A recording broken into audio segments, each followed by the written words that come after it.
previously on Little Mountain Life. So I just kind of pulled it back and reached behind, and lo and behold, there's some moisture back there. Moving forward, obviously we need to fix this and make sure that moisture is not building up in our walls. So yeah, if you didn't catch it, we've had some issues with moisture in our walls, and it is not something you want to see as a DIY home builder in the final stages of finishing out your house. Thanks again to Marshall Remodel for sharing that on their channel and being so transparent with their viewers.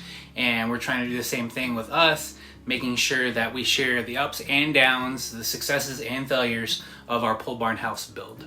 I said more than once in the last video that the issues we were having were all my fault.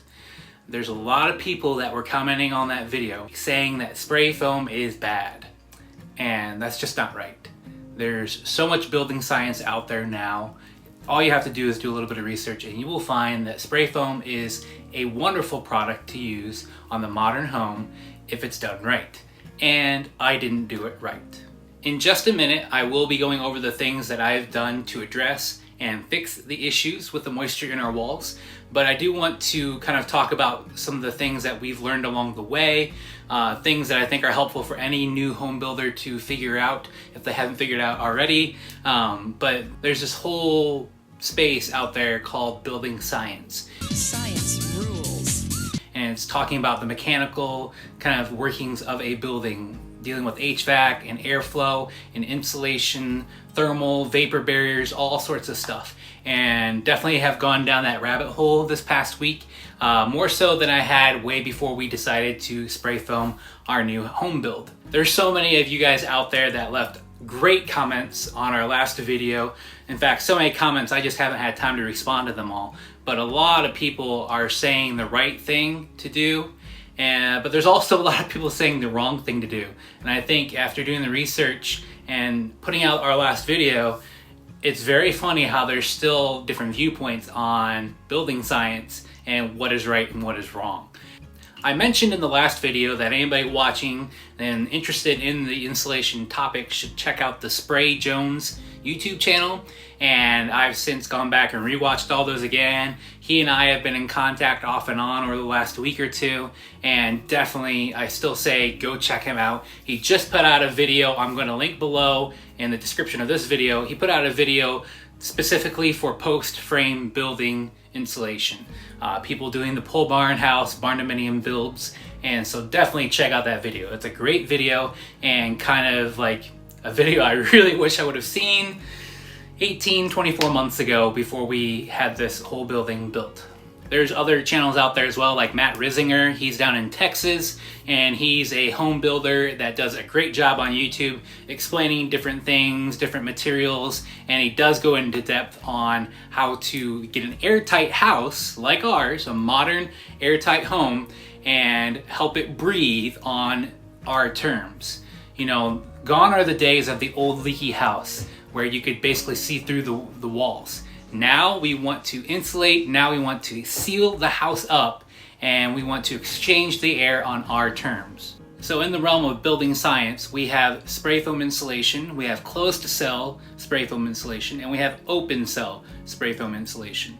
Closed cell spray foam is more expensive, but also more effective because it is both a vapor barrier and a thermal barrier to make sure that the heat on the outside of the house or the cold temperatures on the outside of the house aren't coming through.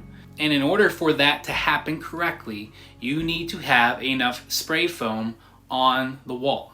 That's where I went wrong. We talked about in the last video, you have to have at least 2 inches in our area to have enough of a thermal break from the outside to the inside. And there were spots where it was too thin. We didn't really have any spots that were thinner than 1 inch. We had pretty good coverage. It just wasn't thick enough everywhere.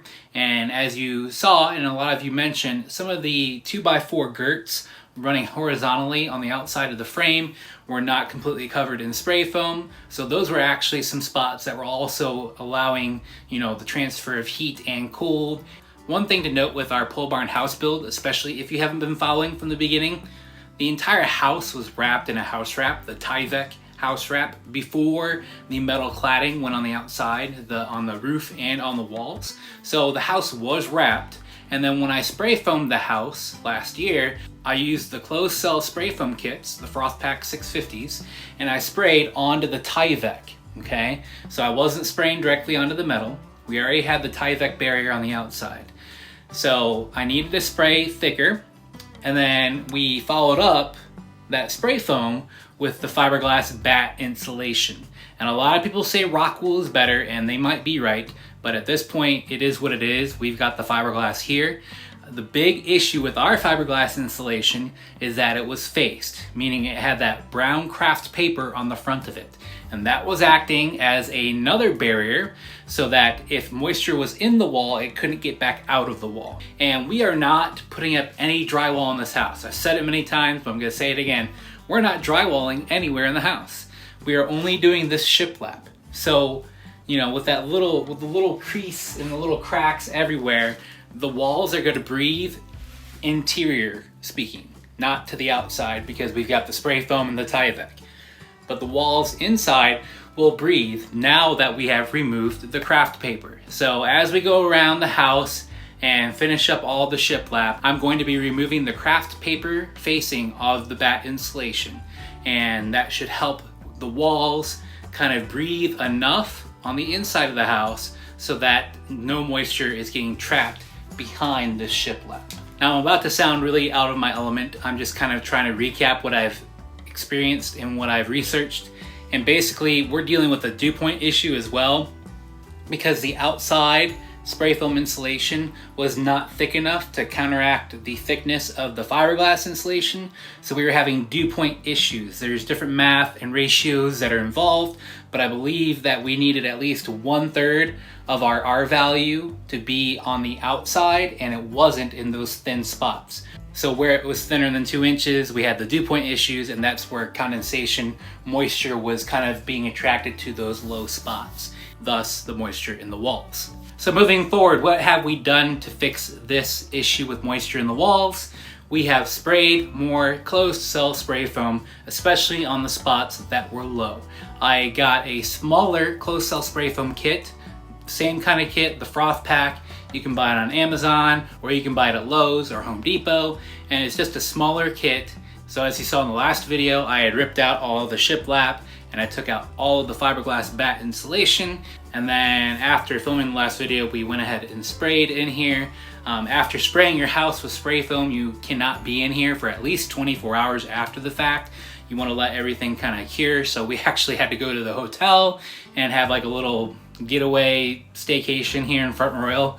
And so that was actually kind of nice because we got to swim around in the pool and have a little getaway to get away from the stressfulness of the house build. So then when we got back, I put up the fiberglass insulation before shiplapping. So now we finally have our bedroom back, and we're not sleeping on the mattress in the living room anymore. Speaking of the interior of the house, we have the air quality issue as well. We mentioned in the last video that the HRV was not running for the longest time, and so therefore we actually pretty much had stale air in here, and there's no way for fresh air to be exchanged, and there's no way for the humidity to get out of the house. And we've been cooking in here and taking showers in here. It's just not a good situation. So we have since gotten the HRV back up and running again. I immediately purchased the dehumidifier, and it's just one of those really big units that sits on your floor. We're still debating whether or not we're gonna get a whole house standalone unit that I kind of duct in with the HRV unit, or if we're just gonna have the standalone unit that I dump out every now and then. But the idea is that we wanna keep the humidity lower in the house so that that moisture isn't getting trapped anywhere. So when we had the issue, I believe our humidity was close to 50%, which is not good at all, especially for a sealed house. So I went out and bought the humidity reader, and now I've been paying attention and keeping the humidity between 30 and 40%. It does feel a little dry in here, especially in the winter, but it's better than dealing with the moisture in the walls. Our last video had 95% of the viewers not subscribed to our channel, so if you are new, please do consider subscribing. We are in the final leg here of finishing our pole barn house, and we have a playlist that has been running along with tracking the build from the very first posts going in the ground, excavation, and plumbing and electrical, everything going in. So you can check out that playlist here, and we will see you guys on the next video.